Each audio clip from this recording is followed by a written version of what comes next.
Myself, I do a lot of things, but first, I'm a girl.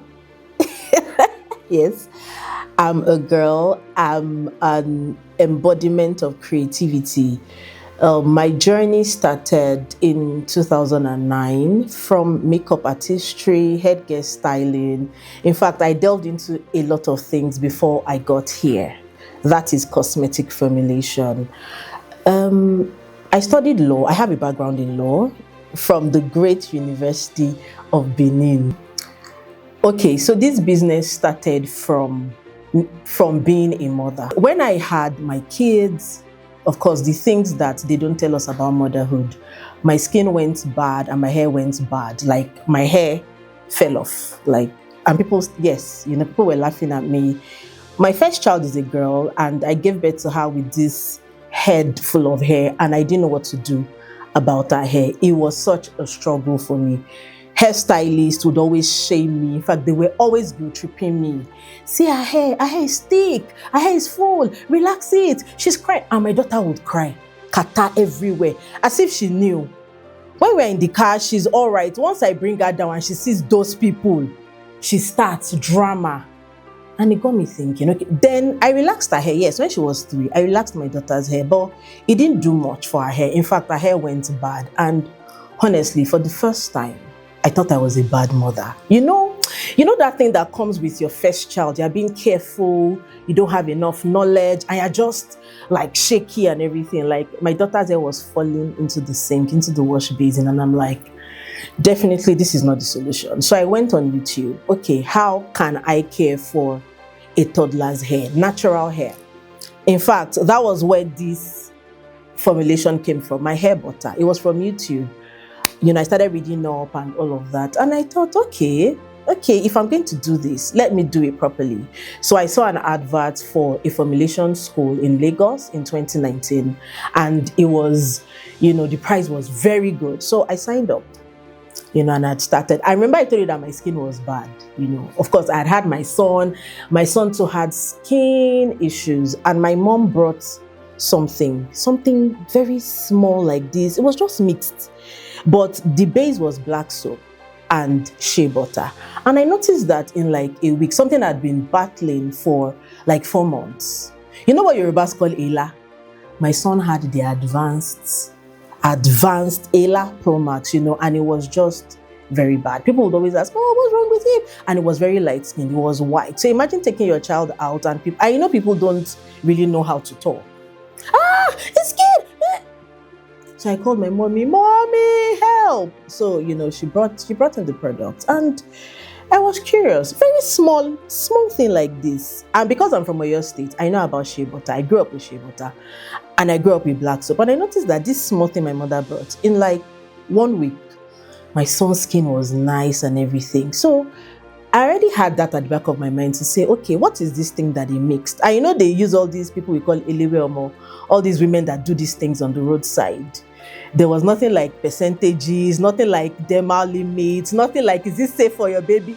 I shall use. It's my mother that, mommy now, grandma, and it worked. So that kind of piqued my curiosity that, okay, what is in this thing that made it work quickly for my son?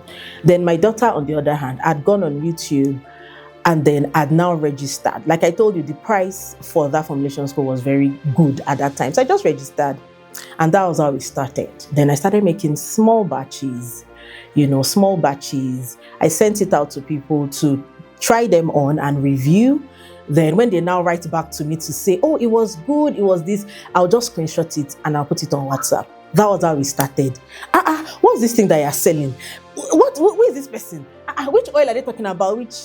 That's how I started this Victoria Hair and Skin. So I would say that all of this was because I had a daughter that her hair was tough and I couldn't manage it. And my skin was bad, like my skin tone wasn't even. And I'm like, is it a crime to be a mother? So that was how all of these things started. And since 2019, I've had certification and upon certification, because your skin is the largest organ. So you really don't want to mess it up. Once someone's skin is messed up, it will take a while, to correct it. So that's why I went to school, and I got knowledge. So that's why we are here. Victoria Hair and Skin, the skincare range, then and the hair care range.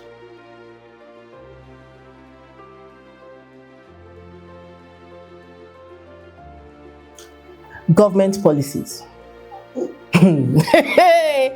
Government policies.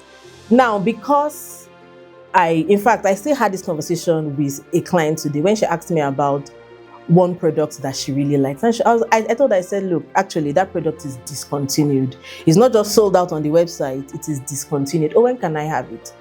Now, because we don't have a lot of these ingredients here, we know what exchange rate is now. So that is one thing. Or maybe the government of that country says, oh, we can't ship this out at this time. So that has been something that, just always makes me say, am I sure? Who sent you? Do you really want to do this? Because everything I do is importation.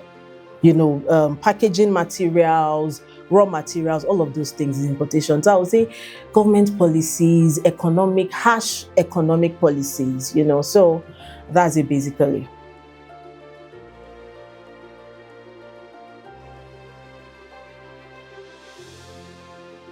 Do you want me to spill? Yes, please spill. It dates back to university. This particular lecturer, he kept on posting me. Now, he was supposed to be my project supervisor, and it was some sort of custom. Once they assign you to a lecturer, you have to go and meet him to say, good afternoon, sir. I'm one of your project students. Okay, fine. So I wasn't in school when they assigned us to lecturers. So I got back to school and my classmates were saying, oh, we've already started projects and everything. So I go on the notice board and I see where I fall under. And we've been hearing just about this particular fellow. And I see that, hey, I'm this guy's project supervisor. I say, I'm different. It will not happen to me. It will not. You see, it happened to me. It did happen to me. So I go to his office and I say, good afternoon, sir. I'm one of your project students. And he just looked at me like, oh, I can't talk now. Come back later. And he started posting me. Now, we used to finish school around maybe 2 p.m. and stuff. I would be in school. I'll be on campus till 5 waiting for this man. Then I go to his office. Then he just looks at me like, I'm busy. So one day I said, I will not let you go today until you answer me. Then he now says I should come and meet in some sort of hotel, some sort of, because I want to tell you that I'm your project student. No, we can't do that. We are not doing that. So that went on, for a while. And I got tired because people in my group, they had already gone. You hear, I'm already in chapter 1. I know the way we were then now. I'm already in chapter 1. What did you write in your chapter 1? I'm like, they've not even seen me. They've not even acknowledged me as a final year law student that wants to write her project. So on this day, I was tired. And at that time, I was maybe 22, 23. I couldn't wrap my head around it. Why are you posting me so much? I'm not owing. I'm not a debtor. I've been assigned to you to do my final year project. So I was at the car park that day and I'm like, okay, what should I do? I go up. I was actually going to go into my dean's office, where a secretary would ask me, do you have an appointment? Is he expecting you? And my dean had a child in my set. So it was kind of very, very nice and very, very friendly. God rest your soul, sir. So I was outside his office. I was just loitering. Okay, what will I say? What will I tell the secretary? Is he expecting you? Guess what? This guy just walks out of his office and I go and meet him. Good morning, sir. So I mentioned his daughter's name. I'm so-so's friend. And I said, oh, final year, that's beautiful. How is it coming on? And now say, I switched from sir to daddy. Daddy, my project supervisor is not answering me. Then he goes, where's your project supervisor? The moment I mentioned that guy's name, he said, okay, let me change you. He just grabbed me by my arm and he took me to another lecturer. And he said, wow. Yes. Wow. So if I didn't see him, I'm sure I would have been, and I heard that was his MO, it was his thing. Okay, Max, project supervision. And I'm like, why? Because I'm a girl child. Then when I was looking for work, someone asked me to bring my CV to meet him in a hotel. Have you heard that kind of thing before? Well, I've heard that. You can't believe it.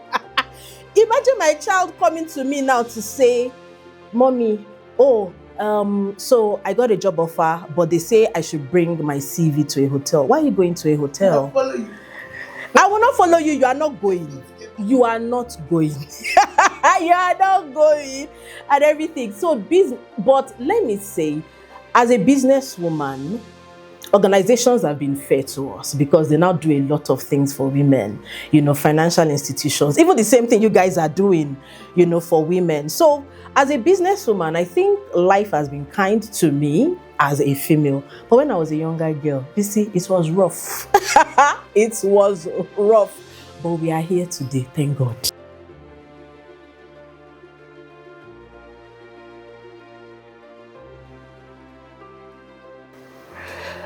Okay, so first off, I don't think the girl child is disadvantaged. First off, because I'm a girl child. I don't think the girl child is disadvantaged, and I frown when I see girls just like, you know how we can. This life is war, is tough because you are going to be competing with more. What's it called now? Maybe experienced men, and like they say, is a man's world. But I believe that is changing. So what I will say to the girl child is always be on top of your game.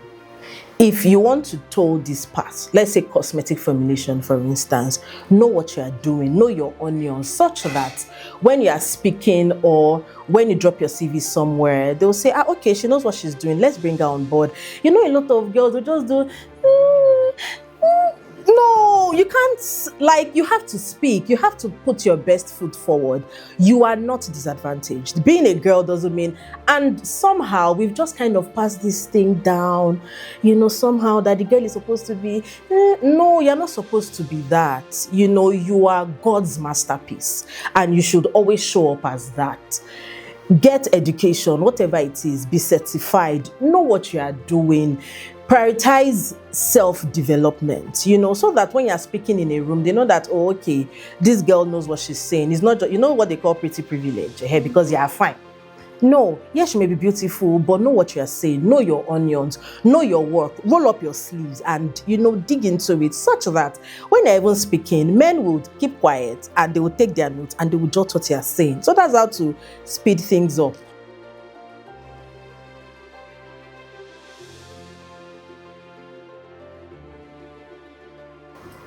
I would say customer reviews.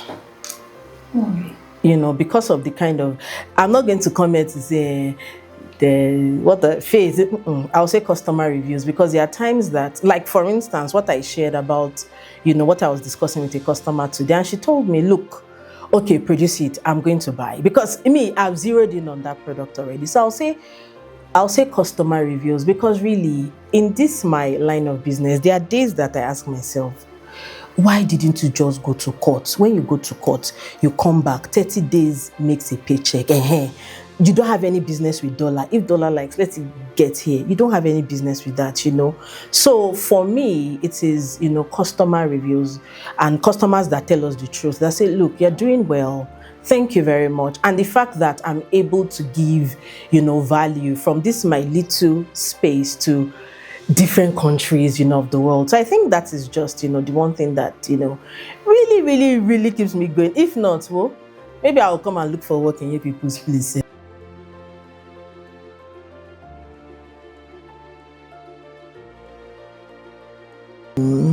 How do I achieve work-life balance? So what I do is what's it called now? I prioritize my task. I don't do everything.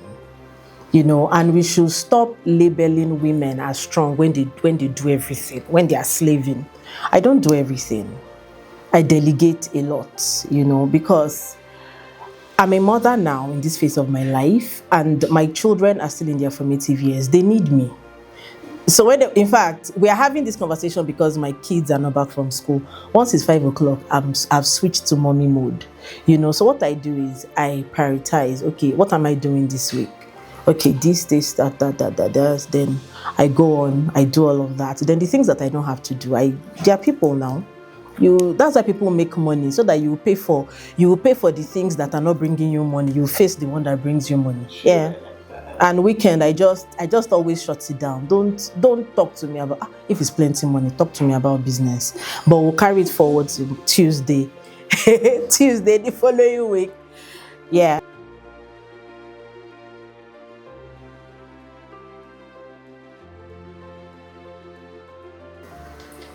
This is very emotional for me because this person I'm about to make the shout out to won't see this. She can't even hear this, and that would be my mother. In fact, Mothering Sundays, I think on the 20th, my mother passed on March 29th, 8 years ago.